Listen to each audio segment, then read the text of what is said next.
আমরা ধর্মীয় বিভাজনের বিপরীতে সংহতি ও সাম্যে বিশ্বাস করি। সরকারের নির্বাচনী অঙ্গীকার বাস্তবায়নে ধর্মীয় স্বাধীনতা ও সম্প্রীতি নিশ্চিতকরণ, মূল্যবোধ ও নৈতিকতা সৃষ্টি, সকল ধর্মীয় প্রধানের সামাজিক মর্যাদা, জীবনমান উন্নয়ন, সুষ্ঠুভাবে হজ সম্পাদন, হজ কার্যক্রম সম্পাদন, ইসলামী গবেষণা কার্যক্রম, নৈতিকতা ও ধর্মীয় মূল্যবোধ প্রতিষ্ঠা ইত্যাদি কার্যক্রম বাস্তবায়ন করা হচ্ছে। মসজিদের ক্ষেত্রে ইমাম, মুয়াজ্জিন ও খাদেমকে মোট 10,000 টাকা এবং অন্যান্য ধর্মীয় প্রতিষ্ঠানের পুরোহিত ও সেবায়েতকে মোট 8,000 টাকা মাসিক ভিত্তিতে প্রদান করা হচ্ছে। এই পর্যন্ত মোট 6,438টি ধর্মীয় প্রতিষ্ঠানে কর্মরত 9,500 জনকে মাসিক সম্মানী উৎসব ভাতা প্রদান করা হয়েছে। পর্যায়ক্রমে সুবিধা সব ধর্মীয় উপাসনালয়ে সম্প্রসারণের পরিকল্পনা রয়েছে। প্রাথমিকভাবে আগামী বাজেটে এ বাবদ 1,081 কোটি টাকা বরাদ্দ রাখার প্রস্তাব করছি।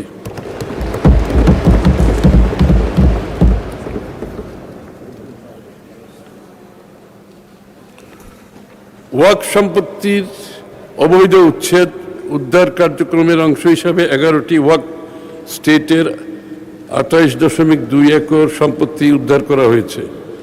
হজ ব্যবস্থাপনা অধিকতর সাশ্রয়ী, সহজ ও সাবলীল করতে প্রয়োজনীয় কার্যক্রম গ্রহণ করা হচ্ছে। আগামীতে ইমাম, মুয়াজ্জিনকে প্রশিক্ষণের লক্ষ্যমাত্রা বৃদ্ধির কার্যক্রম হাতে নেওয়া হয়েছে।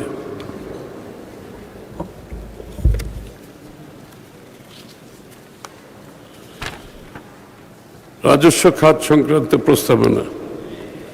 মাননীয় স্পিকার, বাজেটের আকার ও জিডিপির প্রবৃদ্ধি বিবেচনায় নিয়ে অভ্যন্তরীণ রাজস্ব আহরণের লক্ষ্যমাত্রা নির্ধারিত হয়, যার সিংহভাগ অর্থাৎ প্রায় 86% আহরণ করে জাতীয় রাজস্ব বোর্ড।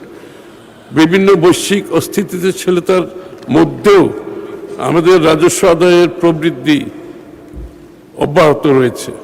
রাজস্ব আহরণ জাতীয় রাজস্ব বোর্ডের প্রধান উদ্দেশ্য হলেও দেশে শিল্পায়ন, কর্মসংস্থান সৃষ্টি, ব্যবসার ক্ষেত্র বৃদ্ধি, দেশীয় শিল্পের বিকাশ ও প্রতিরক্ষণ এবং বৈদেশিক বিনিয়োগ আকৃষ্টকরণে জাতীয় রাজস্ব বোর্ডের ভূমিকা অগ্রগণ্য। মাননীয় স্পিকার, সরকারের লক্ষ্য মধ্যমেয়াদে কর জিডিপি অনুপাত 10% করা এবং দীর্ঘমেয়াদে 2035 সালের মধ্যে 15% উন্নীত করা। এই জন্য প্রয়োজন একটি ন্যায্য, প্রযুক্তি নির্ভর, সর্বজনীন, পূর্বানুমানযোগ্য প্রেডিক্টেবল রাজস্ব কাঠামো। প্রেডিক্টেবিলিটি খুব গুরুত্বপূর্ণ। মাননীয় স্পিকার, এটাই জনগণের কমপ্লেইন, এটা আমরা নিশ্চিত করছি ইনশাআল্লাহ, যা ব্যবসা বান্ধব পরিবেশ সৃষ্টি করবে এবং বিনিয়োগ, উৎপাদন, কর্মসংস্থান, ভোগ, কর চক্রকে, investment, production, employment, consumption, tax cycle আরও গতিশীল করবে। আমাদের রাজস্ব ব্যবস্থার মূল চ্যালেঞ্জসমূহ হল নিম্ন কর জিডিপি অনুপাত, কর অব্যাহতির বিস্তৃত সংস্কৃতি, ক্ষুদ্র কর ভিত্তি, কর ফাঁকি ও ডিজিটালাইজেশনের ঘাটতি।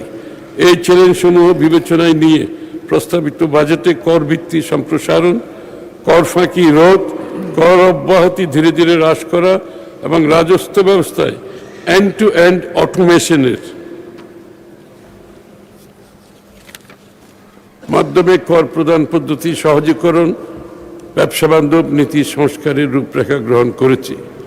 অটোমেশন অত্যন্ত গুরুত্বপূর্ণ। মাননীয় স্পিকার, এটার মাধ্যমে স্বচ্ছতা ফিরিয়ে আনা খুব সহজ হবে।